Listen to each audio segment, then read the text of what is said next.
अस्सलामुअलैकुम, वेलकम है आप सभी का इस नई वीडियो में। जैसे आप सभी को पता है कि पीएमएसएस 2022-23 की रजिस्ट्रेशन प्रोसेस चल रही है और डेट्स भी एक्सटेंड हो गई है। सारे स्टूडेंट्स फॉर्म फिलअप कर लो, जिसने फिलअप किया ठीक है, जिसने नहीं किया है वो भी फिलअप कर लो, कोई जल्दबाजी करने की ज़रूरत नहीं है। डेट्स और भी एक्सटेंड हो जाएगी, आराम से अपनी इनकम सर्टिफिकेट बना लो। तो डेट्स एक्सटेंड हो गई हैं, फिलहाल और भी एक्सटेंड हो जाएंगी, अपना फॉर्म फिलअप कर दीजिए। तो आज इस वीडियो में हम जिस टॉपिक पर बात करने वाले हैं वो काफ़ी ज़्यादा इंपॉर्टेंट टॉपिक है सारे स्टूडेंट्स के लिए। इस वीडियो में हम बात करेंगे कि पीएमएसएस जो है वो कॉलेजेस किस तरह से आपको अलॉट करता है, क्योंकि जब आप चॉइसेस फिलअप करोगे आपको ये नहीं पता होता है कि कॉलेज जो है वो एआईसीटी किस तरह से, क्या वो खुद से कॉलेजेस अलॉट करती है या आपकी चॉइसेस के हिसाब से आपको कॉलेजेस अलॉट करती है। तो इस कन्फ्यूजन को आपने समझना ज़रूरी है।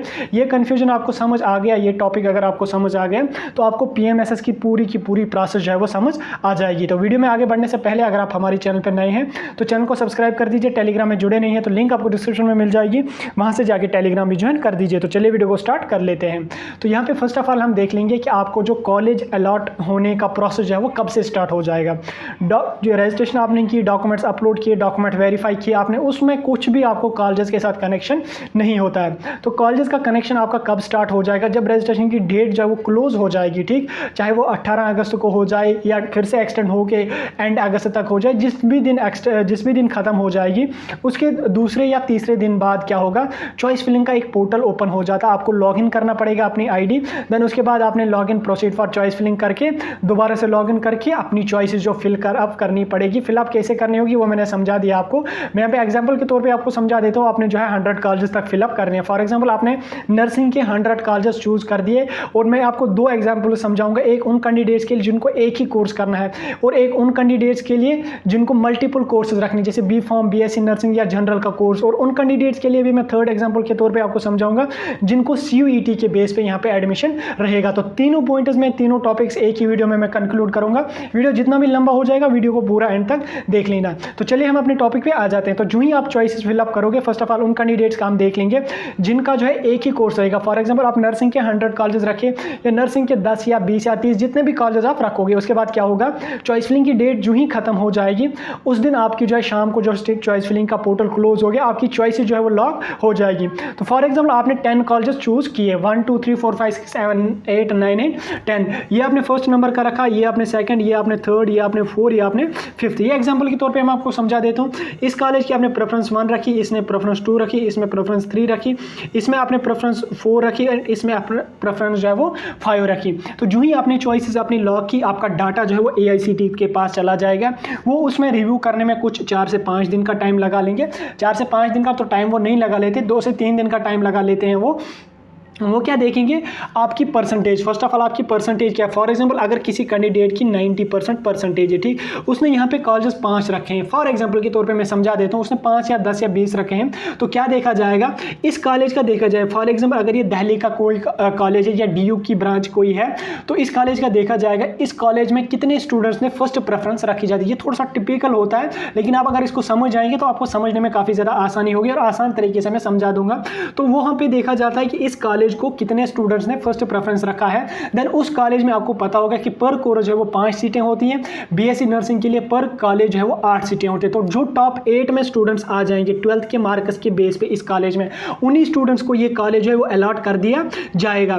तो जो उसमें नहीं आएंगे तो वो हो गया। फॉर एग्जांपल वो आपने समझा दिया मैंने कि कट ऑफ कैसे बनेगा आपका कॉलेजेस का। तो आपने 10 कॉलेज रखे, 1 2 3 4 5 6 7 8 9 8 10, 10 कॉलेज रखे जाएंगे। पहले आपको फर्स्ट कॉलेज का देखा जाएगा, इसमें अगर आप टॉप 8 स्टूडेंट्स में आते हैं तो आपको अलॉट हो जाएगा, नहीं तो आप सेकंड देखा जाएगा। उसमें अगर आप आते हैं तो वो देखा जाएगा, अगर नहीं आते हैं तो थर्ड देखा जाएगा, अगर उसमें नहीं आए तो 4 देखा जाएगा। देन ग्रेजुअली डिक्रीज होते होते ये लास्ट तक चलता रहता है। इसीलिए मैं आपको हर वीडियो में समझा देता हूं कि आप जो है मैक्सिमम चॉइसेस फिलअप कर लेना। कम से कम आप 100 कॉलेजेस एक कोर्स के फिलअप करने की कोशिश करना। उससे क्या होगा कि एक में अगर आपकी नहीं हुई दूसरे में हो जाएगी, उसमें नहीं तीसरे चौथे 5 में छठे 100 जब आप कर लोगे उसमें कुछ हाई लेवल के भी कॉलेज होंगे, नॉर्मल के भी होंगे और लो लेवल के भी कुछ कॉलेजेस होंगे। तो किसी ना किसी एक में आपका एडमिशन जो है वो हो जाएगा। तो इस तरह से आपको जो है एक कोर्स वालों को अलॉटमेंट हो जाती है। अब यहाँ पे हम नेक्स्ट टॉपिक पे आते हैं। मल्टीपल कोर्सेज वाले कैंडिडेट्स हैं। फॉर एग्जांपल बी फार्म और BSc नर्सिंग का अगर हम देखें, एक कैंडिडेट का बी फार्म है, उसके बाद दूसरे का नर्सिंग है। फॉर एग्जांपल कैंडिडेट ए ने जो है बी फार्म के पहले 50 कॉलेजेस रखे हैं,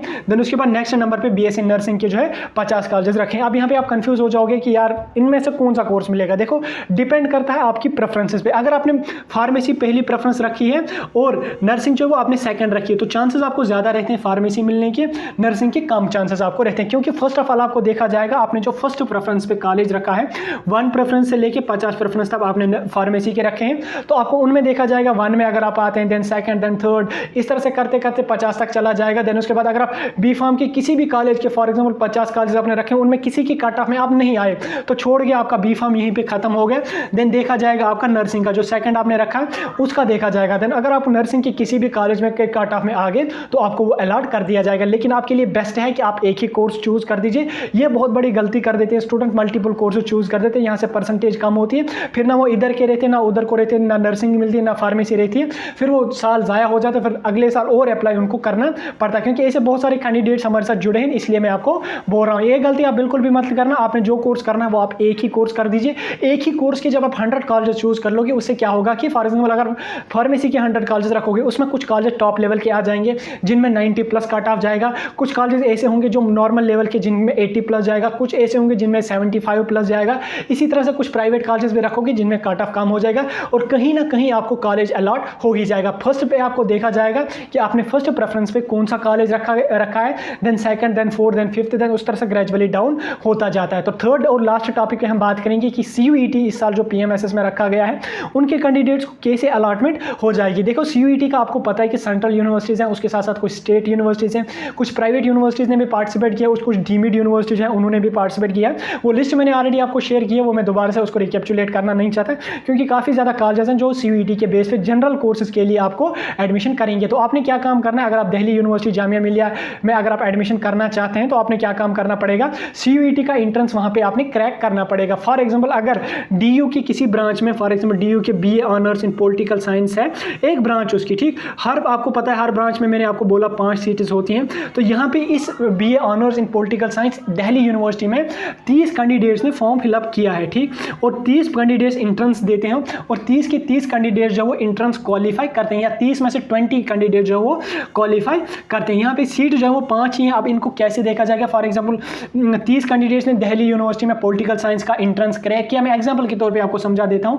30 कैंडिडेट्स ने PMSS का फॉर्म भी फिलअप किया और उन्होंने DU का CUET का फॉर्म भी फिलअप किया और 20 कैंडिडेट्स ऐसे हैं जिन्होंने वहाँ पे क्वालिफाई किया। अब यहाँ पे कंफ्यूजन आ रहा है कि 20 कैंडिडेट्स ने अगर क्वालिफाई किया है, सीट हर कॉलेज में 5 हैं, तो किन 5 कैंडिडेट्स को AICTE जो है वो अलॉटमेंट करेगी और किन को नहीं करेगी। देखिए यहाँ पे तो आपने जो है एडमिशन वहाँ पे आपने लिया, आपने क्वालिफाई किया, that means you are eligible for Delhi University, आप एलिजिबल हैं दिल्ली यूनिवर्सिटी के एडमिशन के लिए। लेकिन उसके बाद जो मेन आपका आता है वो आता है स्कॉलरशिप को क्लेम करना है। स्कॉलरशिप AICTE हर 20 के 20 कैंडिडेट्स को नहीं देगी। AICTE कह रही है कि हम 5 ही कैंडिडेट्स को स्कॉलरशिप देंगे। तो यहाँ पे AICTE क्या देखेगी, आपके 12th के मार्क्स, ठीक, जो यहाँ पे इन 20 कैंडिडेट्स में जिन 5 कैंडिडेट्स के 12th के मार्क्स ज़्यादा होंगे उनको जो है अलॉटमेंट मिल जाएगी। जैसे MBBS BDS का भी ऐसे ही चलता आ रहा है, सेम यहाँ पे शायद जो है CUET के बारे में भी रहेगा। हाँ, अगर इन्होंने यहाँ पे इसमें एक अपडेट किया, उन्होंने उन 5 कैंडिडेट्स को भी CUET के स्कोर पे रखा और रखने भी चाहिए वो CUET के स्कोर पे, वो अच्छा अपडेट रहेगा। लेकिन फिलहाल जो मैं आपको समझा रहा हूँ वो नीट वगैरह का जो है चलता आ रहा है, वो मैं यहाँ पे आपको समझा रहा हूँ। फिर उन कैंडिडेट्स में से 20 में से 5 कैंडिडेट्स वो सिलेक्ट करेंगे जिनके 12th के मार्क्स ज़्यादा होंगे और उन्हीं 5 कैंडिडेट्स को अलॉटमेंट लिस्ट मिल जाएगी और उन्हीं 5 कैंडिडेट्स को जो है वो स्कॉलरशिप मिल जाएगा। तो ये था PMSS का सिलेक्शन प्रोसीजर, किस तरह से अलॉटमेंट लिस्ट आपकी बनती है, किस तरह से आपको अलॉटमेंट होती है। मैंने तीनों टॉपिक्स के बारे में बात की, उन कैंडिडेट्स का जिनको सिंगल कोर्स है, मल्टीपल कोर्स और CUET के बारे में भी तीनों टॉपिक्स को मैंने 1 बाय 1 करके पूरा डिटेल में समझा दिया। और आपको इसके बारे में अब कोई कंफ्यूजन रहना नहीं चाहिए, नहीं आपका इसके बारे में अब और कोई कंफ्यूजन होगा। स्टिल आपको कोई कंफ्यूजन डाउट है आप कमेंट सेक्शन में बता सकते हैं।